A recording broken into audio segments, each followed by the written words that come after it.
there's always some contamination. All right, so this is the second part of Lecture 20. Eddie gave a great intro to plastics in general. I think now we're going to do a little bit of demonstration, if I'm not mistaken. So I'll put the camera in a good enough place to follow, and then maybe I'll get on the other side of the table so we can keep following. So for us, we, at least me and the students that are working for our program here, for us it comes down to very simple actions. Most of them are determined by randomness. So this will be a little random, but it's our daily life, and Shelley here has experienced it. So what you'll see on campus, you will see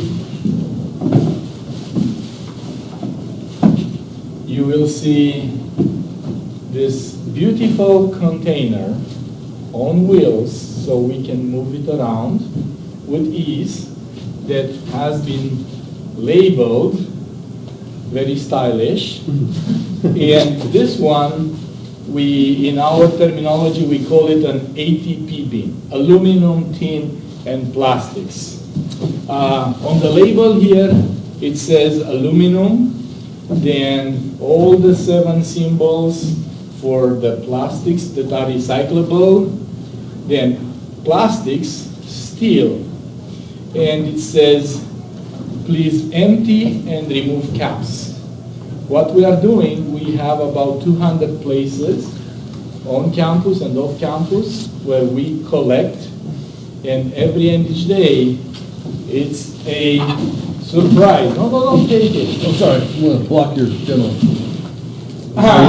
So we're going to the place and we empty.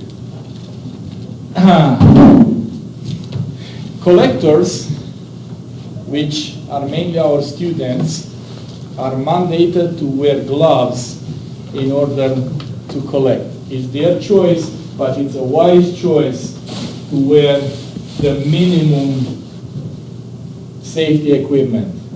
I say safety goggles would be better, but if you wear glasses, this is it. I wear mine all the time, and I attach them so I don't lose them. And I do believe in them. We have 2 kinds of bags that we collect from campus. So I collected, yanked it out. Oh yeah. Suction out of there. This is the standard collection bag. The small one, we have bigger ones, 100 gallons. This is a 35 gallons. So the other ones are 3 times as big. For our purpose, it doesn't matter. Size, that's the right size. This is what we want. This is what we provide at no cost to the rest of the campus. For price reasons, remember the $5 or $20. For price reasons, the black ones are cheaper. So people are using those also for recycling. I instruct my students, and this is something that I've been accused of, defeating the purpose of recycling. For safety reason, I call this one a mystery bag, and I authorize my students and all my workers to toss it into the trash, because I have no way of knowing what's in this bag. It might be the famous engagement diamond ring. I doubt it. It happened once. You could still have a finger in it. It could be anything, yes. See, I first thought when you said that to me that I was like, well, that's just a waste. But then when I started opening up some of the bags and some things were happening, no, I then just stuck them in the Some rude surprises. The reality of life is I authorize my students to judge the level of risk they're taking. and the level of abuse they are taking from a mystery bag. Because the bag that we're using currently, I tell everybody, shake it. You use your ear to listen for glass. We do not recycle glass. It says aluminum, tin, and plastics. Difficult in reading, you would have coffee bottles at the bottom because they're heavy. But now and then, they're already broken. For safety reasons, I tell my students, if you hear glass clinking, again, it's a personal decision.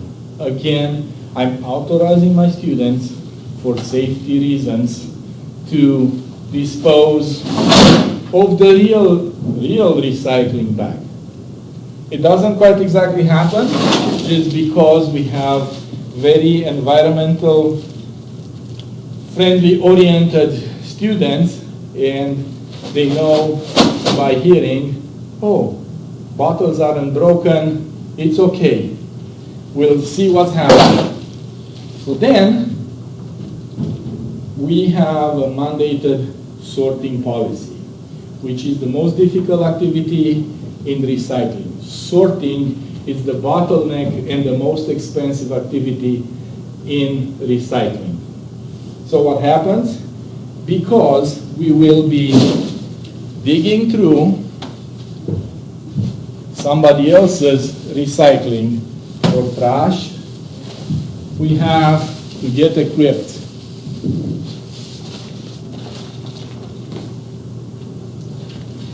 So what I expect everybody to do when they do sorting, never mind, this is it's a very new one. It's fancy. The ones that are already in use don't look the same anymore, but they serve the same purpose. Whatever extremely clean bottles and cans are put in our recycling receptacles will not spill their content on you. And it's very important, safety, it's very important for us. I mandate my students to do this. That's why it becomes an unpleasant activity and it's really tough to talk after that. So you will hear me, but distorted sound.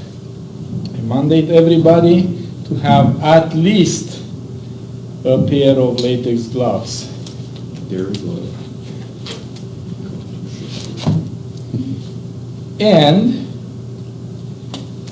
if somebody is a little iffy about what the content of this bag is, I tell them, use your leather gloves. In case there's glass. Yeah. Just in case, if it's glass, Sharp metal. if you think there is any kind of sharp thing, Well, yeah, a crunched I up say aluminum can will cut. use them. It's not going to hurt anything when they break, when they get too nasty. I never ever said they're too expensive. I say, let's go get yourself a pair. So we try to save the bag. We open it. There is an aroma coming out of it always. We do not do that. You can see it from here. We do not do that. We do not stick our faces. I instruct my students, don't stick your face in it. Something could crawl out. Something might go out of there. So we have special tables for sorting, and we go through the content of it. Oh, look here. It's a aluminum can, which is called UBC in the recycling technology, Universal Beverage Can. Very scientific. Plastic, that's our main query. You have to look around most of the time. It's at the bottom of the bottle, and it's a triangle with a number 1 in it. And remember what I was telling you about the color?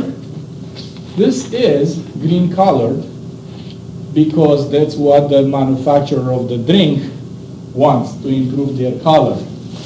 It's been emptied, but not all the way. Then, remember what I was telling, there is no 100% sorting. There will be some contamination. The contamination here, it's two-folded. One, the ring that stays attached to the bottle, and then the label that's glued on, including the glue on it. But for our purpose, this is 99% number 1 plastic, PET, and we sort it as such. The lid, the industry, the plastic industry wants the lids. The lids are most of the time made out of polypropylene, number 5, and what's important in the sorting process, it's the easiest way to sort it. In water, plain water, the flakes from the bottle, including the ring that's going to be cut in the process, and the flakes from the lid, the bottle will sink, the lid will float. The simplest sorting ever, and it's 100%. So the material that we want sinks in the washing process. The rest, the one that we do not want, floats. But we want it for a different process, so we do recycle that one too. Then, we repeat the process the same way. We sort the other number, we check on the bottom, we empty the little content. It doesn't look like much. There are only a few drops. We shouldn't bother about it. But what we do at our shop, in the next step on the process, we take a couple thousand of these bottles and we bale them. We squeeze them into the size of a regular hay bale, and every and each extra drop that's in there will be squeezed out. So the less we have, the better it is, because it's going to drip right on the floor. And it might be maybe 2 days to a week until we make the bale. And if the liquid over there, it's temperature sensitive, it might get stinky. So we want as little as possible out of this. Then we would go through the whole, look at this. There's a winner. That's a winner. Guess what? This has been very scientifically randomly picked from the pile of this morning. So I did not sort, I did not select. I went for the right size bag, and I picked it from the pile exactly like one of my students would do. And whatever is in it, it's whatever came. And this came from main campus? Yes, You brought this it came with from you? the main campus. I did not pick up from here. It came from the president's office. I don't wanna name names, and I don't wanna embarrass anybody, because now and then we find the labels with the address and phone number of the person who dropped it. It does look like a much higher quality of trash. This one looks like trash. So again, it's at the discretion of the particular sorter of the day. The student has the power to decide. Is it mostly trash or mostly recycling? Do I really want to open this bag Well, I don't have the mask on. I should have had the mask on and everything. Do I really want to see if this mask is 100%? Because that's what it is. It's a 100% mask. It keeps 100% of the solid materials out of my ear tract. Or do I want to take the risk to see what's in it? What do you think? Those who are OCD can do it. I'm not, I trash it. So Counting. we would trash it. Then, again, random. What is this? It's all bags. Definitely, they're all bags. You can see through. It doesn't have any foreign objects. So what we do recycle film. We do recycle the bags. We have a special request from the recycling Obsessor, whatever you want to call it. professor at the Missoula College, and we will sort out the bags, and they are already baled and waiting for somebody to take them and reuse them. By now we have 3 bales. So we have about 650 to 700 pounds of bags available already. Because we started at the beginning of the year when we got the request. I said, okay, from now on, we sort and bale that. The rest of the bag contains the same number 1 transparent that we had.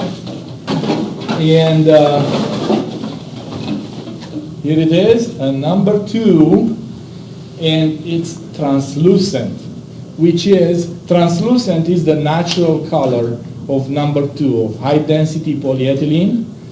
And that's how we sort them. And obviously I made a mistake. Somebody should have pointed to me. This one is not the natural color. Remember, it's been pigmented. It's not considered virgin material. It has a pigment in it. But it's the 1, though. But it's still number 1. What about the clear one then? The clear one, it's basically the first used, is the virgin material. Okay. It's PET in its natural stage. That's what it should look, what PET should look.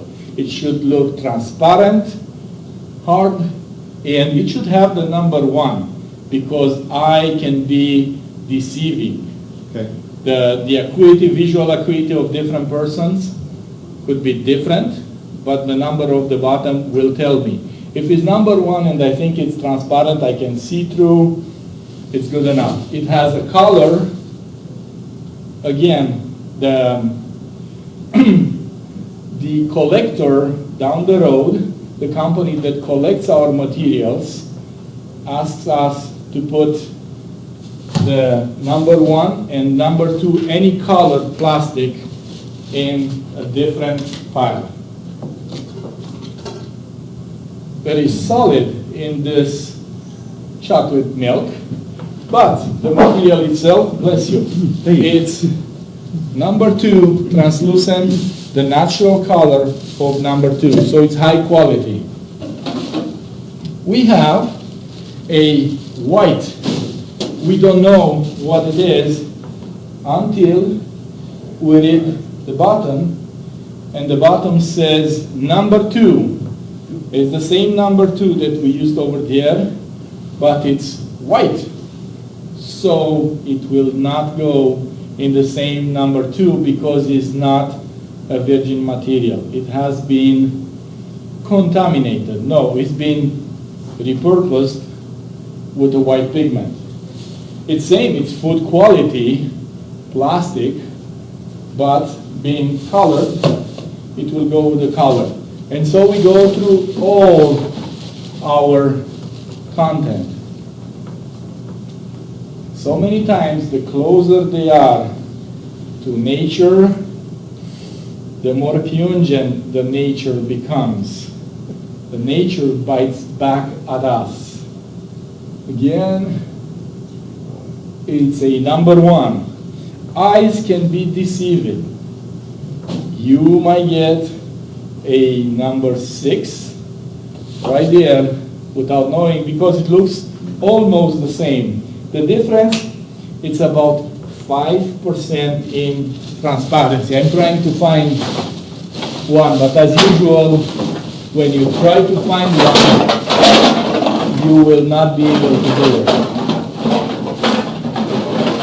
As you can see, there are tin cans and everything that was supposed to be from the label. So it's been a good bag. It's been a good recycling process. So we did get the help from the people that were tossing into our bin.